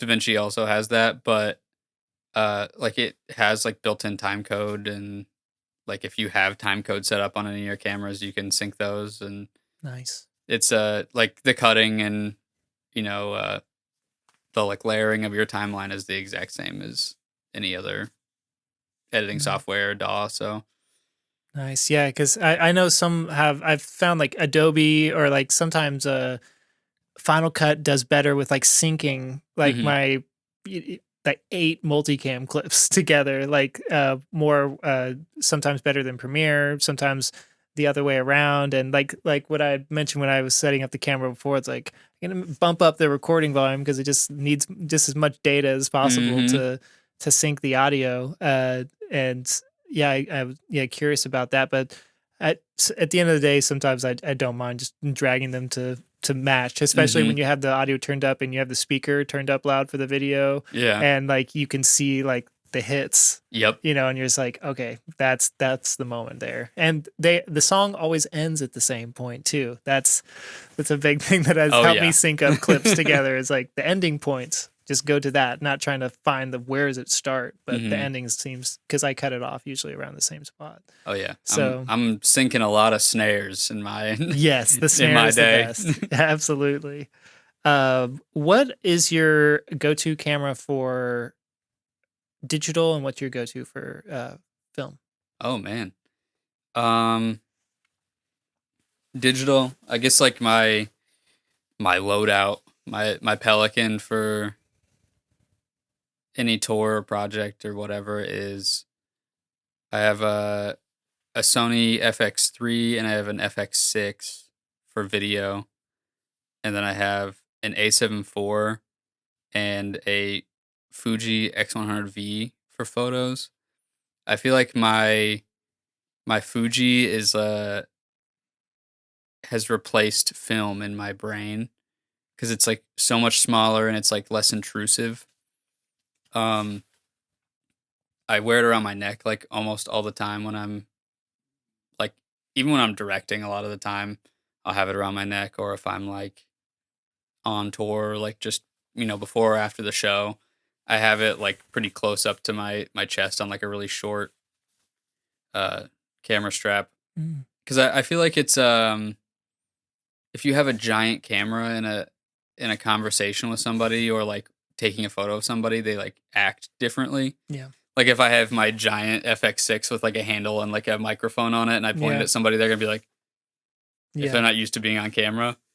But like the Fuji is nice because I can just like be in a conversation with a bunch of people or like a circle or something or talking to someone. I can be like, take one step backwards and take a photo. And it's kind of like replaced that like personal photos thing that I feel like I shot a lot of film for. To me, it's just like a digital version of film in my brain. For film stuff, I have a Nikon F5. It's like the giant tank SLR. It's a 35 millimeter. I can use all of my old Nikon lenses because I used to shoot Nikon before I became a Sony guy. So, like any of the old Nikon lenses will fit on it. And it's incredible. Mine's kind of like janky. I got it on eBay and it like one of the dials doesn't work all the time. Like it's one of those things where you're like, okay, I need to change the shutter speed, and you're like, I hope it works right now. And you'll just spin it until it starts working. That's good. But it's awesome. I feel like I can take photos as clean as a digital image on it. Wow. And I feel like I've just gone through a bunch of point and shoots over the years. I used to just, like I said, buy them at Goodwill's for 25 cents. And then if it worked, I would use it until I dropped it enough times out of the van or, left it at a venue or whatever. And pull out another 15 cents. Yep. Grab another one. You grab another one from the bin at my house. Right, exactly. Now at this point. What is a piece of camera gear that you think is highly underrated? And for example, when I have younger people bring their like camera over and they're like, can you show me how to do this or that? Or like the first thing I notice is when they don't have a cage on their Sony camera or any camera that they have. And I'll be like, that's a underrated piece of gear because it's not talked about a lot. It just kind of seen and then so that what would your underrated piece of gear be? I would probably say the same, but like the FX3 and the FX6 have so many mounting points all over them already that it like doesn't matter. They don't have a cage on them usually. Like I think the FX3 especially has mount points just like all over the body for no reason. That's awesome. And you're like, whatever. You're like, I could put whatever I want on this thing. Yeah. But the small rig magic arms are insane. I have them in like every bag that I own now because you can rig anything to anything at any time. Like they're like relatively cheap, like $15, $20, something like that. But it's just like a 2-legged articulating arm, and one side has the 1/4-inch screw. Oh yeah. For like the bottom of a camera, like a tripod plate. And then the other side has like a clamp that you can like tighten down. And I could mount a camera anywhere now. Like especially like the FX3, like just having the clip, I could like clamp it to this table, right, and then have the camera anywhere. And I've just put cameras in weird ass places. Oh, that is a really cool piece of gear. Yeah, I love it. Yeah, like I've done. I've like sent my camera up on like lighting trusses when they're building stages at venues because I'll just like magic arm it to the truss, and I'll be like, send it up, and I'll like get like a really cool wide shot of something, and then I'll be like, send it back down. I need to get it off of there. Awesome. Are you using like the remote shoot feature on your phone to connect to the camera, or you just have it like taking a video? Or a lot of times I just like set it on, especially the FX3 and the FX6. They have like the time lapse. Yes, yeah. So I can just like have it running for 10 hours, and it would condense it down to like 1 minute or something. That's awesome. But yeah, I've done all kinds of fun stuff, and it's nice. It's convenient for really anything because like say you like need to put a mic somewhere but you don't have a mic stand. I've magic armed microphones to stuff. I've added a second clamp to one side and like clamped something here, and then put the microphone in the other clamp and like clamped it up on something. That would work. It is They are Noted. invaluable in my load. I'm like, love them. I do a lot of like prism and like filter work, and I will like magic arm a prism in front of my lens and just like have it be in one spot so I don't have to like hold it or anything. That's Um, because any extra hands you have are just invaluable in that mhm, situation. That's a really great piece of advice. Yeah, just mhm, something just to hold your camera and hold stuff for the camera. That's huge. I mhm, think usually you think extra battery packs or like a thing to hold your SIM cards in, but like that is super practical. mhm. So I definitely have to get me with some of those because sometimes you're limited by like I can't get a static shot here because there's no place to put it. I have to hold it, and Mhm. so yeah, that's a I really appreciate that answer because I'm probably gonna get myself some of those. Mhm. So shutter speed, aperture size, ISO, frame rate, white balance. So these are all the textbook things that we know about cameras. But moving from academia to experience, if those are the five pillars of understanding your camera, is there a sixth pillar that comes with wisdom? Lighting. Lighting's Lighting. so huge, Lighting. Yeah, that's a great especially for answer. like video stuff. Like you can have all the like right settings, but if you don't have light in the room, it's gonna look bad. Gotcha. And let's clear up some stuff about people are really worried about my ISO is way too high.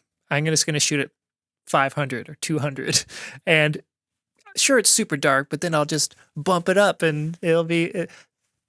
Could you maybe shed some light on ISO and like maybe what some of your pictures at or have been at that would surprise some people of like how high you Hmm. go?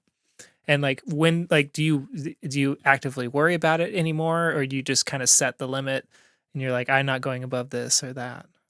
Yeah. I'm like on both sides of it where like I know the native ISOs of all the cameras that I own, and so I'll set the limit usually to like whatever the like highest native is, which I think is like 3,200 or 6,400 on like the FX3 and maybe the A7 IV. Mm, That's like the highest ISO you can get and like take an image and not like have really super noticeable noise. Um, and then 12,800 is native for the FX6, and that's you so have crazy. dual native, so it's like 800 and then 12,800. Oh yeah. Um, but like truly, it's like if it's if your image is going to be better by bumping your ISO higher, just bump it Just do it. Yeah. because it's gonna like it's either gonna be like a dark, muddy mess if you try to like shoot at a low ISO and then like boost it Mhm. afterward, or you could just make an image that you like and it looks good on your camera screen, and like if it has a little bit of digital noise, like whatever. Mhm. Like it kind of goes back to like knowing the rules to break them kind of thing. Yeah. It's like Yeah. if you know that like changing a setting and making it weird will make the shot that you want, do it. Um, Here's another thing that I hear a lot. It's like worrying about ISO, but how much does my resolution matter? If I shoot at 1080, will I even be taken seriously? It's whatever. It it truly is like what you're wanting to make. But yeah, like I've made cool music videos on 480p high 8 cameras. yeah. Like It's the feeling that people get first, not yeah. the resolution. Uh, it's it's easy beginner stuff to just worry about like the technicals, like oh I have to shoot it in this resolution at this frame rate and like at this ISO or else it just there's no way that it will work out. But Mhm. if everything is being done with care and passion, like that'll shine through in a big way. Exactly. Like the only people that care about your like deliverable settings at the end of the day are like whoever's hiring you. But if it's like, if you're just making something to make something, it's like settings don't matter. Make what you want to make and make it look the way you want it to look. And who cares what resolution or however like megapixels you have in your camera. Mm-hmm. As long as you make art that you like, it doesn't really matter. I've done entire, I did like a zine all on like a 12 megapixel Sony Cybershot that I got at a thrift store one time. And like the photos look sick because I, was taking photos of stuff that look cool. Yeah. Like I wasn't worried that those files are this big. Yeah. Yeah. I think that's just really good for people to hear, is be reminded about that. It's like, find that 15-cent camera and just shoot some cool shit. Yeah. Because that's all that matters at the end of the day. Most people have phones in their pockets. And they have cameras on them. Yeah. And they're better than a lot of other cameras out there. Oh yeah. Like people have made movies with iPhones. Like I've even like big, huge music videos that I've done. If there's like a shot that I like need and I don't have exactly what I need in my camera kit for, I'll be like, 1 second of iPhone footage is better than nothing. Yeah. One weird quirk about Apple stuff that I found, I don't know if you've noticed, but did you notice that Apple, like all iPhones, they recorded a true 24 frames, a true 30. So I was doing DSLR or mirrorless camera and iPhone as one angle, but for 3 hours at a time of footage. Oh. So you know where that's going. Yeah. So I learned that the hard way, but was able to, I would just take like a little bit out, take a little bit out, that horrible mess. But like, I thought that was interesting that they're like, we're going to be different. Yeah. We're not, I think that's another way they're kind of just trying to make you join the Apple ecosystem. Yeah. Just to not play nice with other things. It's like, oh, if you're going to shoot with an iPhone, you're going to shoot with all iPhones. And the only reason I feel like Apple doesn't make a mirrorless camera themselves is because the camera sells the iPhone every year. I feel like is a big part of selling it.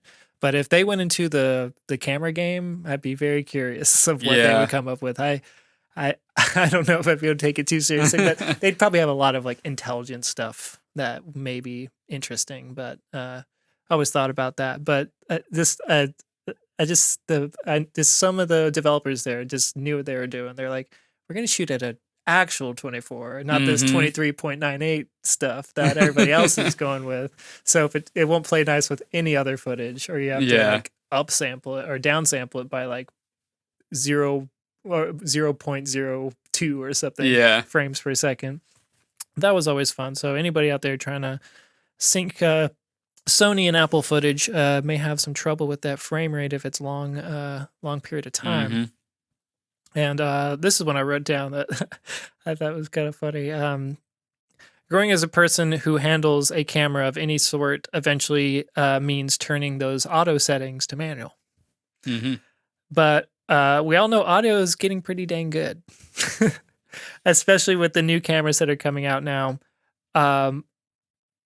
What was the very last setting that you set to auto? And are there any settings that you still have to auto? My answer was my last setting I had on auto, and still for some situations, if I'm in a hurry, I will set white balance to auto.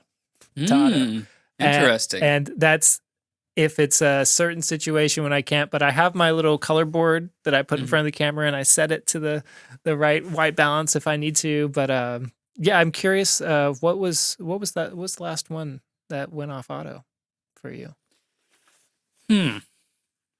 Yeah, I feel like I'm never on auto white balance.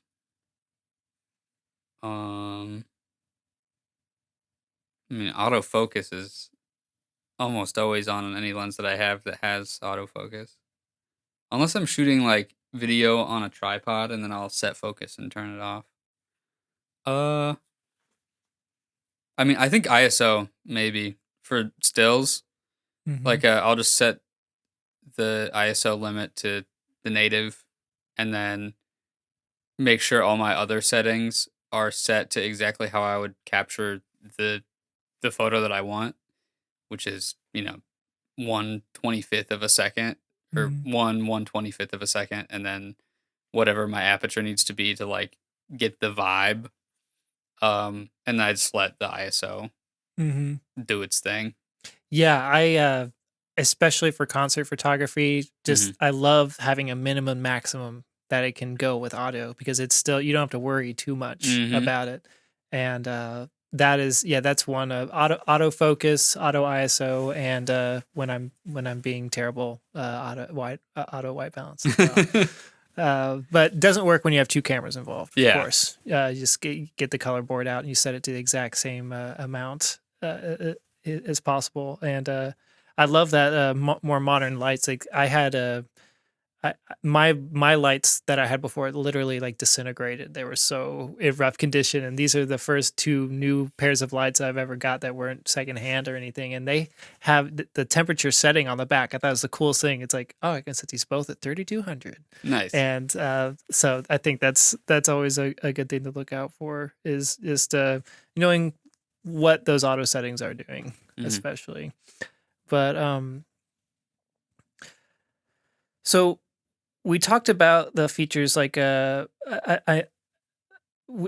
before this we had talked about like it was a show I think we're about we talked about being able to keyframe things like automatically in some softwares now. And like one thing I'd mentioned is like I used to, you know, keyframe just draw out like a dot. I know you're not too much of an effects guy, but Hmm. now it used to be you just had to like go frame by frame, one frame, and then move Oh the dots yeah. to to rotoscope Oh yeah. somebody out of a picture or something. And I'm wondering, is there any quality of life improvement tools that have been a part of DaVinci Resolve or any DAWs that you've had that you've really grown to appreciate over time, especially the newer ones that have come out? They've just saved you lots of time that where you were just kind of maybe doing a lot of legwork that wasn't necessarily aiding the art, but just part of the drag of editing.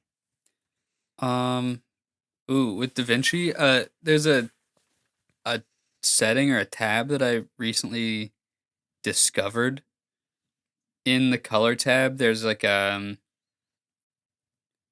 I think it's called like storyboard or something along those lines. I just know it's up in the top corner and I can click it and I know what it looks like. Mm-hmm. But it will blow up all of those like stills of every cut that you have in your video, like larger. And then if you're like, say you like shot all of like this particular kind of shot at like a specific time in the day, so like all the files are kind of next to each other, you could go in to that like gallery storyboard and then click uh like other clips in common media like area or something. It's like kind of like a weird like wordsy thing, Mm. but it's like it will take all of the surrounding clips that seem like they're in the same like realm of uh like that exact file. So like if it's like a guitar player, it'll like find all of your shots of the guitar player. Whoa, that's cool. I don't think it's like AI or anything. I think it's Sounds like algorithmic. yeah, it's like definitely something to do with like time code or like Mm-hmm. uh it probably is just taking like knows that clip and that clip are from like the same like slate in the video or Hmm. something. Oh, so it's using time code as reference more than like objects identified in the video. You Yeah, I'm think not sure exactly what it does, but it's like, dude, it's awesome because that is it's really like, cool. That's so nice because that's that you do spend a lot of time looking for clips. You know, and yeah. that's So why then, organization is key. yeah, and then you can like group select all of them and then like grade all of them together. So Oh. like, say you have like all of your shots on one side of the room of the guitarist, and you know that like you want like a blur coming from one edge of the frame in, and then you also like there's a lamp on him that like is maybe not like the correct color temperature, so you want to like warm it up, Mm. and it's like only in his shots. You just be like, okay, here's all my shots of him. I make all those adjustments to that like side of the room or like those shots specifically, and then you can like hop back out and be like, okay, I know all the drummers felt like all the drummers clips are like a little tiny bit underexposed, so I need to go back in and like That's select all of the super drummer nice. stuff and like bring all those up. Wow, that Yeah. is such a good tool because like you're just doing those individually as they come. Oh, another drummer clip underexposed. Do that. Yep. So being able to do them all together as a group, that's huge. That is It's huge. awesome. That Can't is believe it. is a really really good answer. I appreciate that. Another thing that's going to get me to move on to DaVinci. So we had talked about we had like extrapolated on like what's the how much further can they go with like lenses and stuff like the Tamron 10 to 1,000 millimeter zoom lens that they will surely come out with eventually. But what is a piece of, if any, like, is there a piece of gear you're like, I can't wait till they make this? I always have trouble with this, so it'd be nice if we had this or if they invented this already or something. Is there a piece of gear you kind of wish existed? So oddly enough, I feel like I gravitate towards like the weirder stuff. So I feel like I don't think like forward as much. I'm like whatever is the weirdest lens or like weirdest item that I can shoot through that's in a camera shop, like that's what I'm gonna go towards.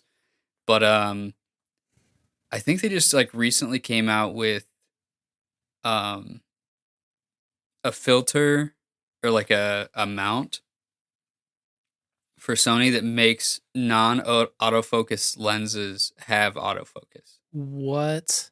And I feel like that's going to be a That's game changer. crazy because you could take some awesome vintage lenses and just go on the go with them. Yeah.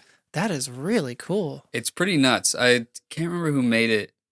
I like just saw it like a day or two ago. So I'm like, I'd like sent it to my friend that I shoot a bunch of videos with, and I was like, we don't need an AC anymore. Nobody is pulling focus ever again. Yeah. But wow, that is incredible, especially with how granted, good autofocus has gotten. Yeah. But I it might be like Tilta or somebody that like does like all the caging and like the follow focus stuff that a lot of ACs use. But it's like I'm pretty sure it's like your camera and then like the converter mount, and then you put like the vintage lens or like the PL mount lens on it, and then it has like rails, and then it has like the autofocus like wheel on the side of it, and I think it just like senses when stuff is like not peaking. Yeah.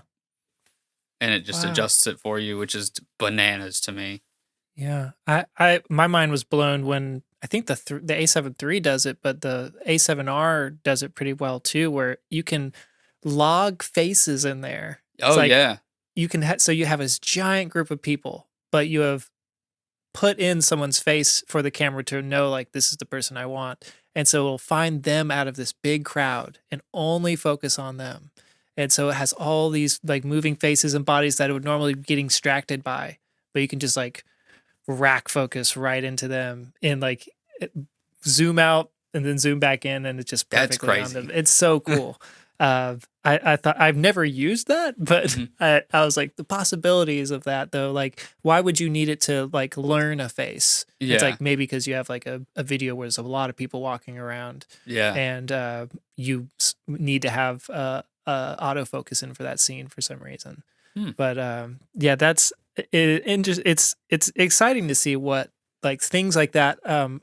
Especially stuff like that autofocus adjustment or that augment that you had mentioned, because anything that brings new life to old tech is amazing, because like that's the stuff that we really are personally attached to.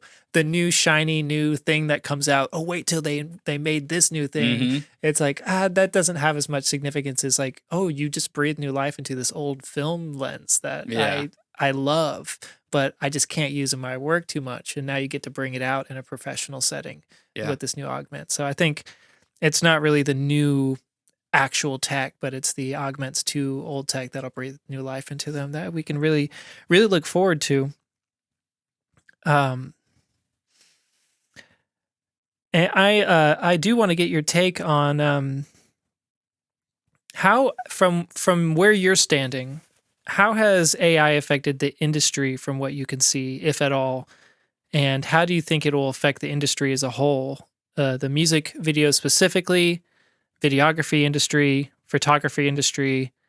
Have you seen some peers use it? Obviously, there's a spectrum. Like there's pre-AI algorithmic edits that you can do, and like just we used to call like a lot of things like multicam, like syncing. People say, "Oh, yeah, the AI does that." When before even AI existed, but there's things that make your life easier, but then there's things that obviously take away from the art itself. Mm-hmm. So there's fixing your lighting and stuff, which seems pretty harmless, but there's fixing a bad lighting situation all the way up to the Sora transition. Yeah. So what have you been seeing from where you're standing, that how that's affected the industry and like just this trade in general? Yeah. I mean, I've definitely seen it take away jobs from people, even just like small jobs. Yeah. Like just seeing like, people that are higher up at labels or like, aren't artists. They're just like, Put too much weight into it. yeah, they're like, oh, we don't need somebody to like animate our Spotify canvas or like, do our lyric video or, make our music video. We can just have AI make it. I've been seeing them a lot in the Spotify canvases. Yeah. That's the main one I see. Rough. Pretty rough. Pretty rough. And I'm like, yeah. It's the first thing they're seeing when they listen to the song. Yeah, but I'm also like, that would be like a thing that you just like tell your intern to make at the label. Like, there's a guy at the office that you can be like, hey, make this. Yeah. Like, but I think it's still like having more an effort. Intern make the AI version of it, which is the crazy part. Exactly. Or, I just like, it's an interesting thing. Like, I definitely had somebody very recently be like, hey, could we get this like asset that we have like from a photo to like go around a screen or something without hiring a VFX artist? And I was like, I can't do that because I'm not an animator. And then somebody else was like, that's okay, I'll just put it into AI. And I'm like, I know people that can make that animation and they probably won't charge you that much money. And it's like a real guy that you can give notes to instead of like throwing a bunch of prompts at a computer. Yeah. I don't know. It's pretty frustrating to see. And I think that we see more often that people are falling for AI generated images that are like, they think are real a lot now, and that's super dangerous. Absolutely. It's hard to speculate on where this goes. Yeah. This is all unprecedented. There's no book written about how to deal with this or literally any of what we're going through right now in this industry. And I think it will shine a light on people will go out of their way to have things that are more that they know are human made, like I think I've read or listened somewhere like people are going to be going to plays more in the future. They think so they know that like what they're seeing in front of them, the story that's being told is a human to human, relationship, and it's the in-person plays will be coming back in a big way. And I joked on a few podcasts with artists that future albums, like they'll be right next to the parental advisory sticker will be made with no AI. Yeah. Pure, like made the old way, like in a studio, no prompts, or there'll be some sticker be like, we made this the real way. You know? And people like, that'll be a marketable thing. Like people like be desperate for that. Yeah. And I think that's why even like long form conversation like we're having now is something people are really looking forward to, or people look forward to hearing because they know it's real. Then it's between two people, and it's becoming worth more than it's like it's weight in gold in kind of a way, because it's becoming rarer and rarer where things are just filtered through this and that, and just marketed in a way that's just so fast and like meant to just catch your attention as fast as possible and then be here and then gone tomorrow and then recycled into something else so easily. Yeah. So I think people who are out there are worried about this like affecting like, well, people are going to prefer this over that. I think we'll see like a schism Hmm. in the industry where people are like, we're just going with this, you like, but you'll see like I think artists will be go towards the wanting to work with more artists while Yeah. your companies like Coca-Cola or whatever, they may not be hiring as many people. They may use AI for more stuff, but that's not going to affect their bottom line too much, but it's going to maybe it's going to help other industries that maybe these giant commercial companies they like to gobble up. Like as soon as they see like a young independent artist or something, they're like, "Oh, Coca-Cola or Pepsi, like we were gonna just hire them and keep Hmm. them close, and they're not gonna work with anybody else, and they'll be ours." Like I think maybe there is some good that can come of it, where like maybe the biggest commercial companies they may use that, but that'll free up more space for actual creatives to like have more resources with other creatives. So Definitely. I could see that being something that could be a glass half full version of that story. Yeah. I mean, people have been reaching not necessarily like backwards, but like reaching towards, you know, the past, uh, in a lot of different ways, like in, not just like our, uh, side of the industry or like our industry in particular, but like, you know, it's truly like a all over the place. It's like fast fashion versus like a handmade piece of clothing, Yeah, or yeah. Mhm. like people were worried for so long that like robots are taking our jobs because they're just gonna like mass produce these items in a factory, and like like a lot of times that is true, but then like maybe those things aren't as well made, or you know I would rather go pay $50 more to have somebody else make me this item by hand, and they like are a craftsman and they know how to make this thing, versus like having you know going online and buying the thing made by a machine, and I'm buying it through a machine and it's like brought to me in a machine. Mhm. uh and it's like that all over the place. Like people didn't really like digital photography for a long time, and they're like film is the only real way to make an image. Mhm. And I think that you know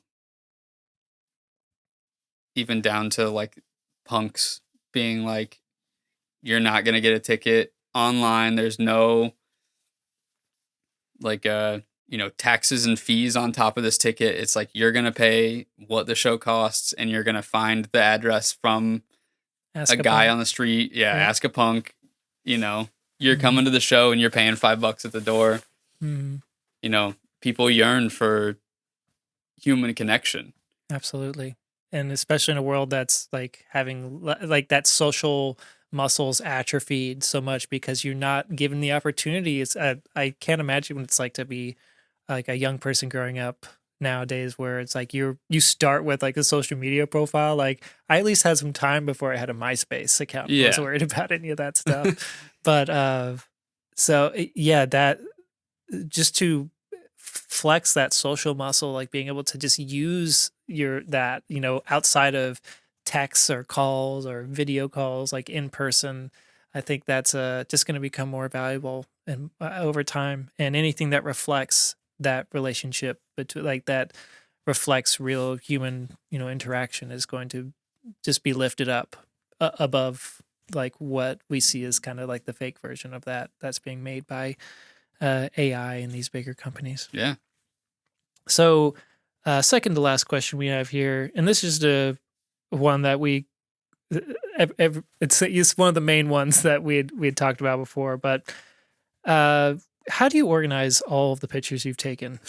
Are you like a lot of us where we have Dropbox, OneDrive, Google Drive, like, and they're all separate in places and old hard drives and stuff? Or have you found a good place to organize your portfolio? Because over time, you're like, you know, I have a portfolio here, but it kind of just like thank goodness for like Instagram or like Hmm. things like that where you like you can look back and you're like, oh yeah, even though that file got deleted or that Dropbox got deleted and that flash drive or SSD card doesn't exist anymore or got wiped, Mhm. at least I have here to be like, oh yeah, I can add this to my portfolio. Like, and what would you suggest to people who are kind of just getting started? Maybe something you maybe wish you had done to keep things organized. It's like, should you hold on to all your old photos, or should you just kind of keep looking forward and not worrying too much about them? How do you approach that?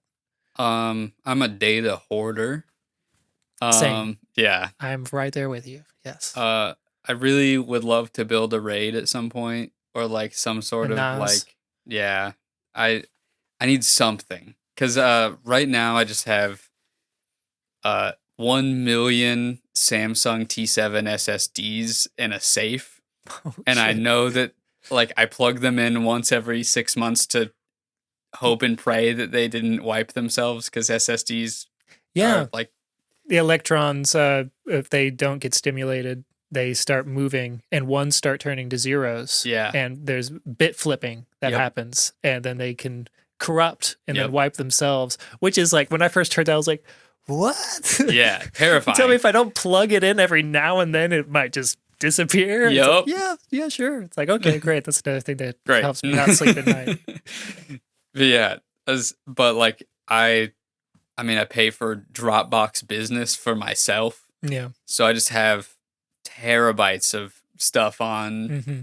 Dropbox from years of delivering files. So like every final file or delivered photo that I have from my entire career, probably save for the first handful of years where didn't know what I was doing, are in a Dropbox somewhere, and they're very well organized. Like, Mm.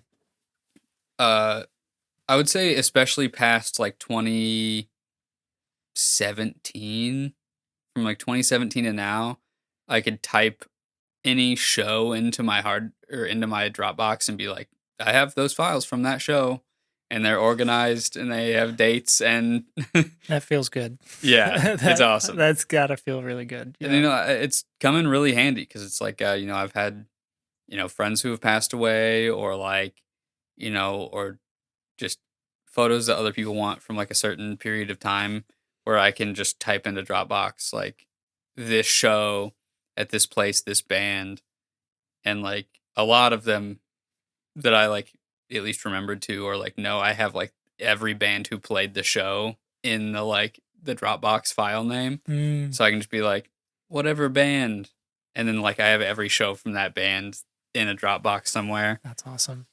There's Um, also like some responsibility to it that I feel like when I keep every like music project file mhm, I work with, even if, I'm pretty certain I will never work with them again, but there will be some time when somebody comes and like, you don't still have that song I recorded here in 2019, do you? And I'll be like, mhm. I do. I And, do actually. and they light up and they're like, whoa, that's I was not expecting that. And Mhm. just like how I imagine you feel with other people's photos, like it's bigger than you. Yeah. These are memories that are shared between everybody who was involved there and very meaningful to everybody who was involved there. People like it might have been a time in their life that they really cherish. Mhm. And, and for me, when somebody pours their heart out onto a track, it'd be a shame for me to delete that at some point because I don't that was a while ago. I don't know if we're ever Yeah. gonna work on that again, or I don't know if he's coming back in town. So I'll just delete this thing that they poured their heart into, and there'll be a performance that somebody like that was a really meaningful performance to me. There's no way you have those photos from 2017, do you? Be Mhm. like, I do, and like that is super meaningful. I get a lot out of that being able to keep them and like we call it data hoarding if you want, Mhm. but like just having that library and respecting like everybody's art by not deleting it as well Yeah. and being able to go back, and there is something to that because there's like a weight that's lifted when like you rid yourself of a bunch of extra like digital information you don't need. Yeah. But that stuff I think it's a pretty good advice just to you know it, keep as much as you possibly can within reason. Yeah. Yeah, because of that reason. Because you'll have people asking like, "Hey, that show is really meaningful. Do you still have stuff from that?" And you do. Yeah. I mean, at the root of all of this, like, aside from being like a photographer or videography, like, I am an archivist. Like, I'm a documentarian, and like that is my job. Even if I'm not getting paid to do it, like what I am meant to do is like to document and archive. So like I try to do the best job at that as I can, uh, for like everybody in my life. Mm. Because like if you're hiring me, if you're not hiring me, if you're a friend or something, like I want to be the guy that you can go to that has the stuff. Yeah. Yeah. Be reliably have that Mhm. information.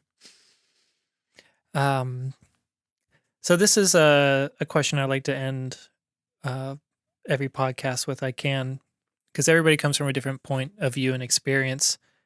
But from the perspective of a photographer and videographer, and I think you just kind of answered this in a way, Mhm.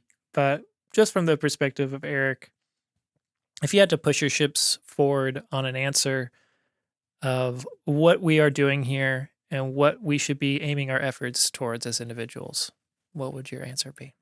Man, um, I feel like at any point in time of the day, my brain could tell me 100 different reasons to keep going.